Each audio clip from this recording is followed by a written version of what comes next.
और बाधा दूसरे को सताने के बाद भी, मांगने के बाद भी जब अन्न नहीं मिलता है तब वह क्या करता है? तदा पितृपुत्र बर्हिस्मत पितृपुत्रावासा खुलू भक्षय। इस प्रसंग को थोड़ा अच्छी तरह से समझने का प्रयास कीजिए। आज तो संडे है ना, तो समय तो काफी है, कोई बात नहीं। जब भगवान प्रभु में घूम रहे तो इस जंगल का कोना कोना पता लगा ले क्या क्या है, तब उससे भागे। तो जब दूसरे से मांगने पर भी अन्न नहीं मिलता है, मतलब पर बाधिया पर प्रियम पर पीड़ा प्रदया की जीविका, तो दूसरे को सताने के बाद भी अन्न नहीं मिलता है, काम नहीं चलता है, तब क्या करता है कि पितृपुत्र बर्हिस्मत पितृपुत्र अनवा भक्षयत।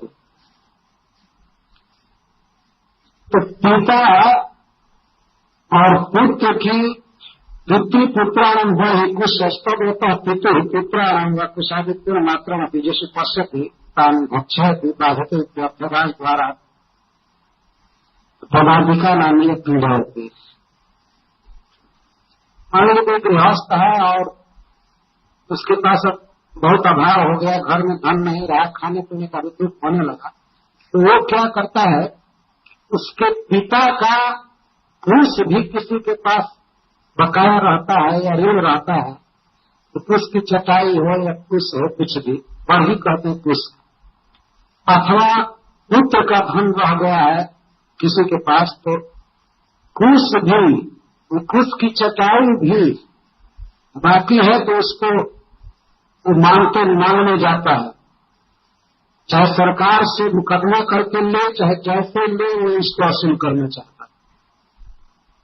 इसका अर्थ यह है, अर्थ है समझने में दिक्कत हो रही है ना, तो क्लियर करते हैं। मान लीजिए मैं किसी का पुत्र हूं, हमें जब घर में अभाव हो गया, खाने पीने को नहीं मिल रहा है, तो मैं अपना रजिस्टर उलाट कर देख रहा हूं कि हमारे पिताजी ने उसको एक बोझा कुछ दिया था जिसका दाम वो अभी नहीं दिया है, तो हम अब वसूल करने जाएंगे उसको। स्वयं नहीं देगा तो सरकार से केस कर दो, हमारा देना ही पड़ेगा, और कुछ का सूद बनाएगा, उसका सूद बनेगा, 1 साल तक कुछ ऐसे कैसे कैसे हो जाता है। जा करके उसके यहाँ कहता है, चक्रवर्ती बाजी लिखते, श्रृणु भो मत पीते सकाशा तवाच गत वर्षम एवं कुशल प्रेम गृहित। गत वर्ष तुमने हमारे पिताजी से 3 कुश लिया था, या 3 बंडल कुश लिया था, जो भी सोचिए ऐसा कह रहे हैं। तो अब उसका सूद दो। कई वर्ष, हाँ, दत्तम अभ्य गैश्विक हेमंतिका अंतरादि दान वर्धनार्थ रीत्या अन्नम संपादे षण्मासिक प्रेरणा नीति गुणम भर। तो नीति है कि यदि आप अन्न किसी को दे रहे हैं, किसी को अन्न दे रहे हैं उधार सूद पर, तो अन्नम सपादम षण्मासिक 6 महीने में अन्न को देना पड़ेगा सवाई, पाक मतलब सवाई, ये नियम है शास्त्र। आप किसी से अन्न लिए, मतलब मान लीजिए 1 मन अन्न लिए तो आप 1.25 मन देंगे, लेकिन यदि आप किसी से घास लिए हैं, पुआल या कुछ, तो उसे दुगना देना होगा। तो 1 बोझा घास लिए या पुआल तो 6 महीने में उसे दुगना देना होगा, ये नियम है। तो सूद इस तरह से लेना चाहिए। शास्त्र भी नियम बताता है कि सूद किसको लेना चाहिए और कितना लेना चाहिए। ब्राह्मण क्षत्रिय को सूद लेने का अधिकार नहीं, केवल वैश्य सूद ले सकते हैं, और वह भी वाणिज्य और गोरक्षा से यदि उनका काम हो रहा हो तब सूद नहीं लेते। जब उससे काम न चल रहा हो तब सूद लेंगे। आज तो पूरा संसार ही सूद पर चल रहा है, सरकार सूद ले रही है, दे रही है, सब जगह सारा संसार इस इंटरेस्ट में सूद। तो जाकर वो कहता है कि देखो तुम्हारे घर पर हमारा कुछ रह गया था, उसको तुमने नहीं दिया है, 6 महीने में दुगना होता है। तो दुगना हो गया 6 महीने में और बीत गया साल, तो फिर दुगना का दुगना 2, और यदि कई वर्ष का रह गया तो फिर दुगना का दुगना, चौगुना का चौगुना, इस तरह से पाता हमारा कुछ 2। अथवा एक अर्थ करते हैं चक्रवर्ती दास जी की, मान लीजिए किसी का खेत है और वो बिल्कुल व्यर्थ खेत है, उजले से है, केवल कुछ उसमें उत्पन्न होता है, और किसी को दे दिए खेती करने के लिए दे दिए, बेटा खेती किया, उसमें कुछ हुआ, कुछ हुआ नहीं। लेकिन जब हमारा धन घटता है तो हम कहते हैं हमारे खेत में से जो फसल हुई थी उसको दो, तो कहता है उसमें हुआ क्या, केवल कुछ हुआ, तो कहता है तो कुछ का दाम दो, कुछ हुआ था तो कुछ का दाम दो। कुछ समझते हैं ना, तो पालती पानी जाते हैं ग्रास, तो किसी के पास अपना कुछ भर भी बकाया रहता है, उसको भी वसूल करता है, ये अर्थ है। इस तरह से हमारे बाप का बकाया रह गया है, या बाप जाकर के कहता है हमारे बेटे का बकाया रह गया है, तो क्यों नहीं दो, इसके लिए हम मुकदमा करेंगे, ये करेंगे। उसका अर्थ यह है कि अपना थोड़ा सा धन भी प्राप्त करने के लिए लड़ाई लड़ता रहता। अच्छा, कभी कभी दवानल में प्रवेश करता है, जिसकी व्याख्या मैं कल कर चुका, अब अधिक गृहस्थों को जलाने की जरूरत है। अपना घर दवानल, क्वचित आसाद गृहम दावत प्रियार्थ विधुरम असुको दड़कम सुकाग्निना दयमानो वृषम निर्वेदम उपलक्ष्य। जब अपने घर में जाता है तो प्रियार्थ विधुरम, जो उसके प्रिय पदार्थ हैं वो घर में नहीं मिलते, तो नहीं मिलते हैं तो बहुत जलने लगता है, घर में ये नहीं है, वो नहीं है, ऐसा नहीं है, वैसा नहीं है। प्रियार्थ विधुर, और अंततः असुख दड़कम। घर गृहस्थी से मिलता क्या है, अंत में असुख मिलता है, सुख मिलता है। तो कभी कभी निर्वेदम उपगच्छति, केवल यह अनुभव करता है कि घर में दुख है, वैराग्य नहीं होता है, केवल इतना ही अनुभव करके रह जाता है कि घर में दुख है बस, और सुख कहाँ है ये नहीं जानता, इतना अनुभव होता है घर में दुख है। क्वचित काल विष्णु राज को रक्षसा बहुत प्रियतम धना से, कभी कभी राज कर्मचारी उसके प्रियतम धन को छीन लेते हैं, प्रियतम असुर के प्राण को, बाहरी प्राण को, और उस समय बहुत दुखी होता है। विगत जो लक्षण है, उस समय तो ऐसा लगता है कि अब इसमें जान ही नहीं। अच्छा, कभी कभी मनोरथ में आए हुए पितृ पितामह को देखने लगता है, गंधर्व नगर का अनुभव करता है। वहां आया था कि गंधर्व नगर में प्रवेश करता, देखता है और यहाँ प्रवेश करता है, मतलब कभी अपने पिता के साथ और पितामह के साथ बैठता है, अथवा वो मर गए हैं लेकिन कभी कभी याद करता है कि हमारे दादा कैसे अच्छे थे, हमारे पिताजी ऐसे थे, ये थे, और सुख का अनुभव करने लगता बिना मतलब के, जबकि उनसे कोई संबंध नहीं रहा। तो इसको कहते हैं गंधर्व नगर में प्रवेश। इसकी व्याख्या में कर दिया। और क्वचित गृहाश्रम कर्म चेतना घर गिरी मारूप सुमारा नीत वसन काशिक मना कंटक शर्करा क्षेत्रम प्रविशन हुआ सीधत। तो कभी कभी पर्वत की चढ़ाई करता है, गृहाश्रम में है, इसलिए घर गृहस्थ होने के नाते अन्य गृहस्थों के लिए या इसके लिए भी शास्त्र कुछ उपदेश करता है। असमय जब करना चाहिए, बच्चे का विवाह हो तो उसमें खर्च करना चाहिए, उसका जन्मदिन हो तो उस पर खर्च करना चाहिए, उत्सव करना चाहिए। लेकिन यह इसके लिए पर्वत की चढ़ाई के समान दुर्गम होता, पर अब करे क्या, चढ़ता है, दूसरे से ऋण लेकर के चढ़ता है, कहीं वहां पे, लेकिन चढ़ने में कभी कभी स्लिप कर जाता है, गिर जाता है। तो गिरना क्या है, 20-25 हजार या 50 लाख 2 लाख कर्ज में पड़ जाता, यही है गिरना छलक। चढ़ा, काम तो किया, चढ़ा लेकिन गिर गया ऋण में, और दूसरे को देखा देखी इसको करना पड़ता। अब लोग बेसी कर्षित मना कंटक शर्करा क्षेत्र में प्रवेशन हुआ, तो कभी कभी विशेष कर्म के लिए ऋण तो लेता ही है, ऐसे प्रतिदिन के भोजन, वस्त्र, ये टेलीफोन का बिल भरना और ये करना वो करना, ये जो है इसको शर्करा के समान है, रोज पत्थर में जो पत्थर के टुकड़े पैर में चुभते रहते हैं, कांटे चुभते रहते हैं, फिर भी चलना होता है। वास्तव में कोई भी आदमी सुख से दिल नहीं भरता होगा, है कि नहीं? दिल भरते समय जरूर लगता होगा कि कांटा चुभ रहा है, पैर में पत्थर चुभ रहा है। मन करते समय तो आनंद आता है, तो बिजली जलाते समय, पंखा चलाते समय, एसी चलाते समय, लेकिन दिल भरते समय कांटा चुभने जैसा लगता है। तो ऐसा एक एक खर्च नहीं है, कांटे बहुत हैं और छोटे छोटे पत्थर के टुकड़े जो पीछे हुए हैं इस जंगल।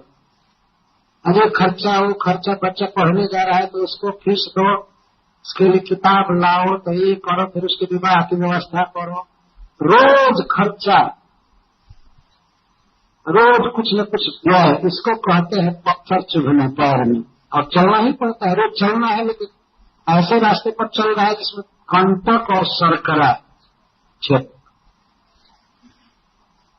घर गृहस्थी ऐसा है कि इसमें रोज सोचना पड़ता है, उधर करो, ये करो, वो करो, ये करो, वो करो। कई बार मैं लोगों को देखा हूं, ऐसे बैठे हैं और डाकिया बिल दे गया तो उस बिल को लेकर के ऐसे करते,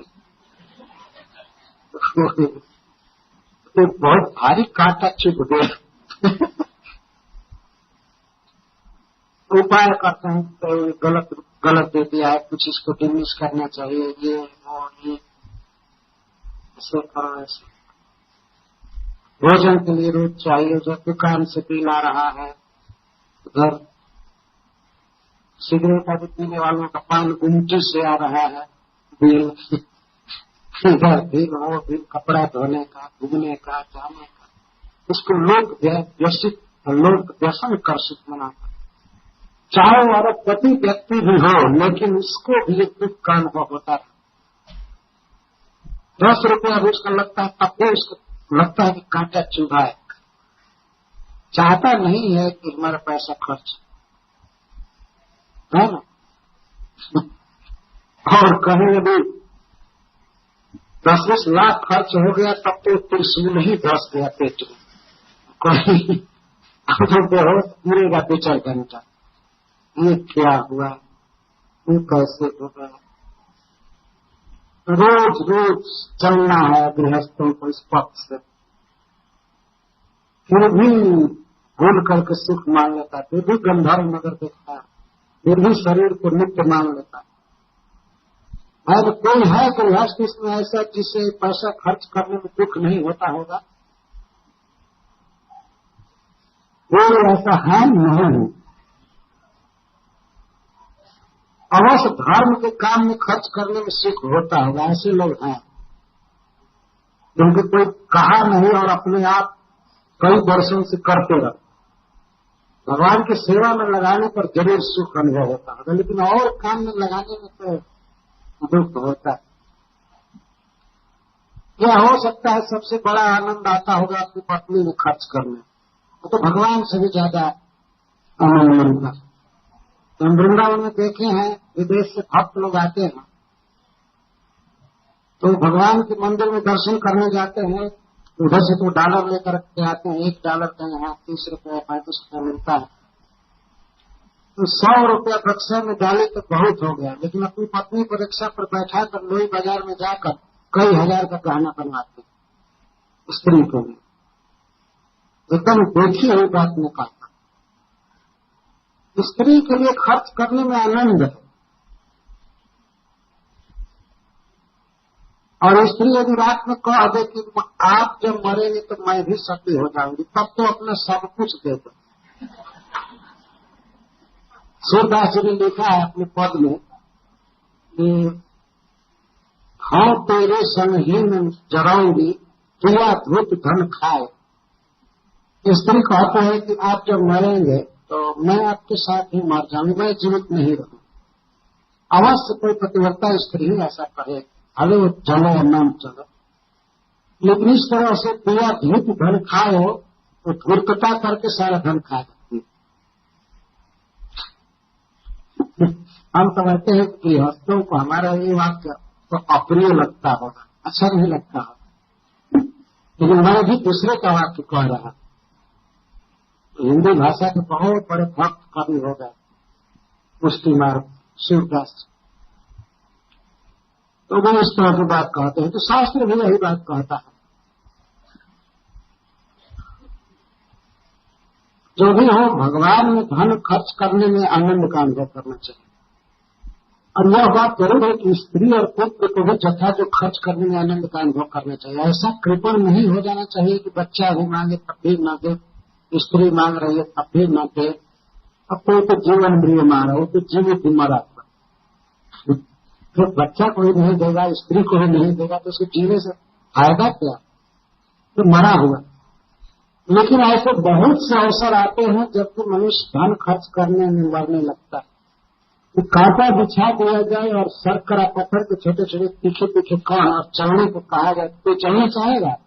नहीं, चलना नहीं चाहे, खर्च करना नहीं चाहता है, लेकिन होता रहता। यह है कंटकों पर चलना। कदाचित भग्नमान दृष्ट दुर्जन दन सुकर अलग निद्रा क्षणो व्यथित हो गया न अनुच्छीयमाण विज्ञान अंधकृत्य अंधोत्पत। कभी कभी इस जगत में कोई व्यक्ति इसका अपमान कर देते हैं, इसके अभिमान के दांत को तोड़ देते हैं।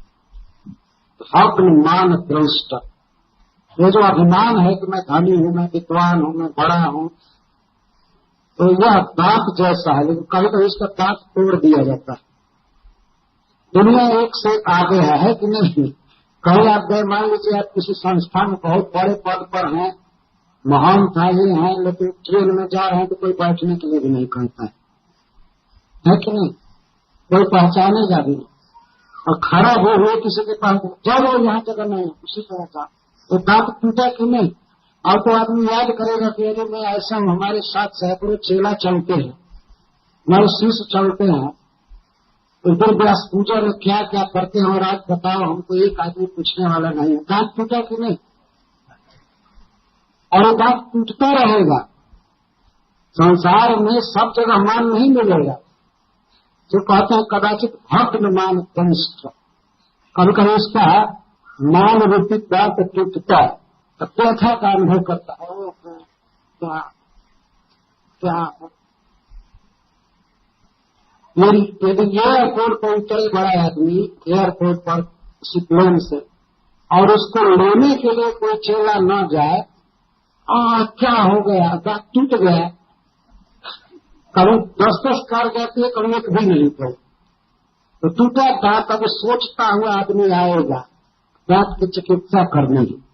अब बैठना है सुश्री, क्यों नहीं गए? तुमको पता नहीं था, ये नहीं था, क्या मान चाहते। और ऐसा होता रहता है, ऐसा होता रहता। एक बार की बात है, कौन भारत को स्वतंत्र करने में गोखले जी, उनका क्या नाम है? हाँ, गोखले जी।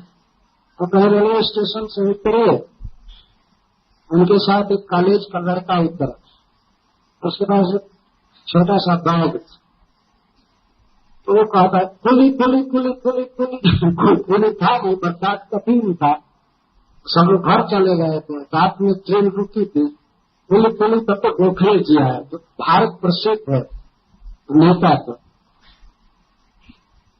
वो उसको झोला को उठा दो, कह चलिए कहाँ चलना है, तो उसी पर चलने लगा। बाद में सोचा कि इनको कुछ पैसा दो, आदमी धोया, बिल्कुल साधारण कपड़ा पहने थे, धोती पहने थे, तो सोचा कुछ पैसा कितना आपका हुआ? तो कुछ नहीं, नहीं आप लीजिए, आप लीजिए। तब तक कुछ लोगों ने आकर के उनको प्रणाम किया, गोखले जी। वो व्यक्ति पूछा उनका क्या नाम है, क्या नाम है? तो उन लोगों ने कहा कि अरे ये तो गोखले जी। तो अब चरण में गिर कर क्षमा मांगने लगा कि मैं आपसे ही काम कराया, क्षमा कीजिए कीजिए कीजिए। तो बताओ, इतना बड़ा आदमी, उसके मन में ये अहंकार नहीं है कि मैं बड़ा हूं, तो अपने देश के पढ़े लिखे लड़के का बैग उठा दिया। हमने सुना है कि महात्मा गांधी ट्रेन में चलते हुए व्यक्ति ने जब थूक दिया था, तो उसको पोंछ दिए थे कागज ट्रेन। इस तरह से व्यक्ति को अमानू होने चाहिए, दूसरों को मान देना चाहिए। लेकिन मान की भावना रखेंगे तो दांत तो क्षण क्षण में टूटेंगे। मान के दांत टूटेंगे। हमारे एक जगह गया कई आदमी के साथ, हमारे कुछ शिष्य भी थे, और एक व्यक्ति मिला और हमको कहता है तुम लोग जो कपरछोल हो गए हो, ऐसे कहा है, तो कपरछोल हो गए हो, एक डंडा मारा जाए तो बस वही चीप हो जाओ। और हमारे शिष्य लोग थे, वे सुने तो उनको बड़ा दुख लगा। मैं तो हंस रहा था, कुछ दुख हमें भी लगा, लेकिन फिर भी मैं राजा रहोगा नहीं हो गया। तो मैंने कुछ कहा नहीं, मैं चुपचाप रहा। वो लोग कहने लगे ऐसे क्यों बोल रहे हैं, ऐसे क्यों बोल रहे हैं, ऐसा क्यों कह रहे हैं। तो बाद में उसे पता चला, हमारे गांव के पास की बात थी, तो उसके गांव में पता चला कि अरे बड़ा साधु है, मतलब इस क्षेत्र का यही प्रचारक है, तो उचार में गिरने लगा। महाराज मुझसे बहुत गलती हो गई, ये हो गया। मतलब कोई गलती नहीं हुई, कौन सी बड़ी गलती। मैं यह कह रहा हूं कि कहीं कहीं ऐसी जगह है जहां माला पहनाई जाती है, जय बोला जाता है, सैकड़ों आदमी प्रणाम करते हैं, और कहीं कहीं कपड़ छोड़ कहकर डंडा मारने की बात करी।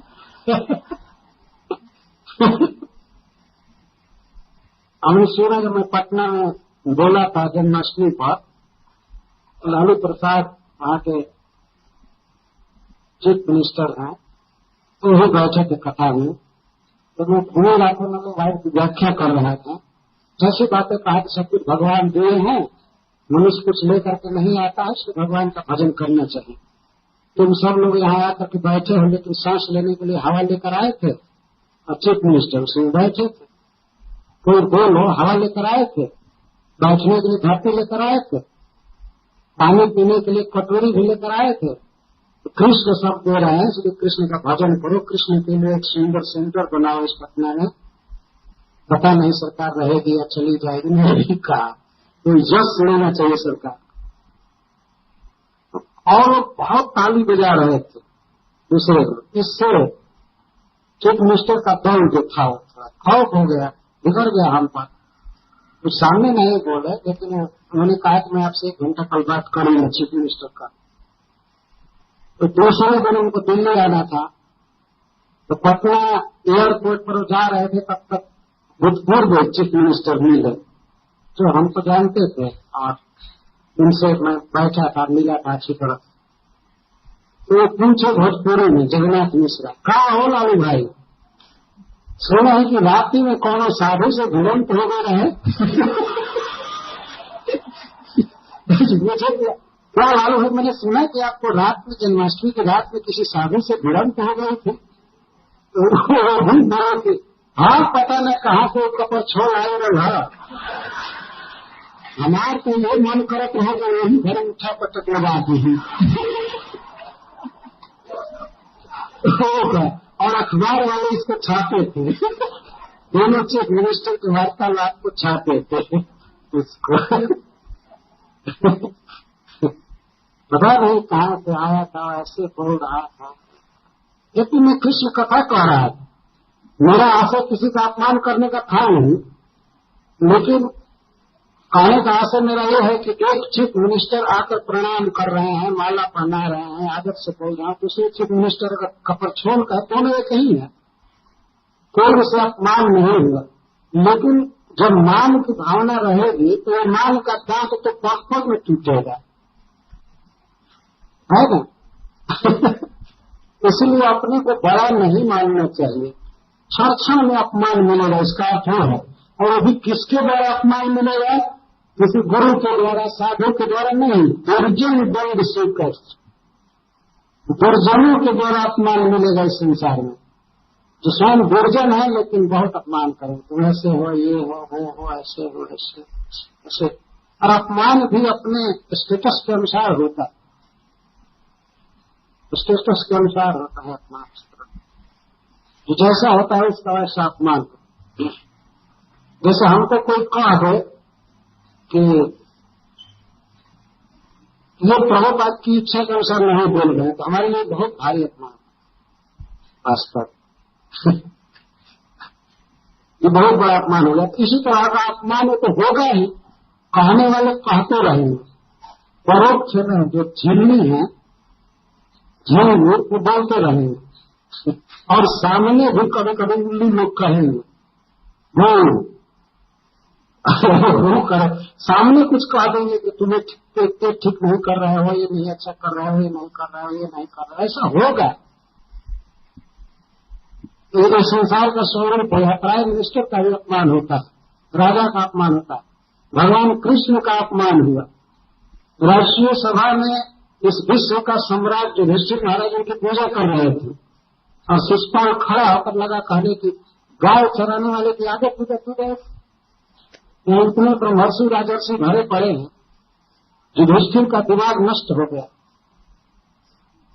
ये आप सब लोगों को बेवकूफ बना रहा है, मूर्ख बना रहा है इस गौड़े की पूजा करके। इसको पूजा करना ही था तो अपने एकांत घर में पूजा होता, सबके सामने क्यों कर रहा है? किस कारण से कृष्ण की पूजा कर रहा है? किस कारण से? उसका आचरण आप लोग जानते नहीं है। गाय चराने वाला पूजा गया और राज करने वाले लोग यहाँ तमाशा देखे। कई तरह की बात बोला, कई तरह, यहाँ तक कह दिया कि हमारे साथ रुक्मिणी का विवाह निश्चित हुआ था और यह जाकर के उसका अपहरण कर लाया। ये दुराचारी दूसरे की औरत को चुरा करके लाया और उसकी आगे पूजा हो रही है। इसको तो यहाँ पीटना चाहिए, जूता से स्वागत करना चाहिए, और इसकी अग्र पूजा हो रही है। बहुत बोला, फिर भी भगवान चुपचाप। इस विश्व के समस्त ऋषि मुनि आए थे, नारद जी, भगवान व्यास देव, वशिष्ठ मुनि, सभी लोग आए थे, राजर्षि सब आए थे, और भगवान के परम समर्थ भक्त लोग, ज्यादा लोग सब थे वहां। चाहते तो शिशुपाल को एक मिनट में मार सकते थे, लेकिन फिर भी भगवान के इशारे से सब भगवान सब। और इतना ही नहीं, एक बार उनको चोरी का भी कलंक लगा और हत्या का। तो कथा है कि सत्यजीत को मोड़ दिया था, भगवान सूर्य ने लेकर के आया तो भगवान कृष्ण ने इससे कह दिया कि देखो मरी बहुत मूल्यवान है, तो 85 किलो सोना रोज उगलता था मेरे जहां भी रहता था। भगवान ने सोचा कि राजा के पास रहना चाहिए, नहीं तो कोई भी इसकी हत्या करके ले लेगा, ये बहुत बड़ा धन है। तो उन्होंने कहा कि उग्रसेन जी को धन दे दो राजकोष में, और जो सोना उत्पन्न है वो लिया करो, लेकिन इसको बैंक में रख दो। तो वो क्या कहा, हाँ बहुत सिखा रहे हो, मैं समझ रहा। सत्यजीत का दिखाओ मत, वो नहीं दिया, भगवान की आज्ञा पालन नहीं किया। तो उस मणि को उसका भाई प्रसेन जी अपने कंठ में धारण करके, जो जिसकी पूजा होनी चाहिए थी, उसको कंठ में धारण करके और शिकार खेलने चला गया, हत्या कर। तो एक सिंह उसको मार दिया, घोड़ी को और उसको, और सिंह को फिर वृक्षराज जन्मान मार करके ले गए। और इधर हमला हुआ कि प्रसेन कहाँ गया, कौन अपहरण किया, लापता हो गया, क्या हुआ। तो ये एक छोटी सी मीटिंग करके सत्यजीत कहा कि सुनो, मैं देखा नहीं हूं लेकिन मैं पूरा जानता हूं कौन हमारे भाई को मारा है। कृष्ण का काम है। कृष्ण हमसे कहे थे कि मारो देव राजा पर, मैं नहीं दिया, इसी पर रंज होकर के हमारे भाई को मरवाया और मरी चुराया हुआ होता है। मरी कहाँ गई थी और कौन ले गया, लेकिन भगवान पर कलंक लगा। तो यह संसार ऐसा है कि यहाँ दुर्जन दंड से दुर्जन रूपी सर्प डसते रहेंगे क्षण क्षण, तो डसेंगे। दुर्जनों को सर्प कहा गया, बल्कि दुर्जन को बस में कर लेना आसान है, लेकिन दुर्जन को समझाना आसान नहीं, वो बस में नहीं हो सकता। चाहे पंडित कहते हैं कि माछी के सिर पर विष रहता है, सांप के दांत में विष रहता है, बिच्छू के पूंछ में विष रहता है, लेकिन दुर्जन के सभी अंगों में विष रहता है। तो बोलेगा विष जैसा, देखेगा विष जैसा, चलेगा विष जैसा। वो दुर्जन संसार में भरे पड़े। वो कहते हैं कि देखो सांप को भी वश में किया जाता है, लेकिन दुर्जन को नहीं किया जा सकता। इतने कुशले सांप शेष नाग हैं, लेकिन भगवान कृष्ण उनको सहन करते। सांप भी मित्र हो गया, लेकिन दुष्ट दुर्योधन उनको समझाने से नहीं मारे।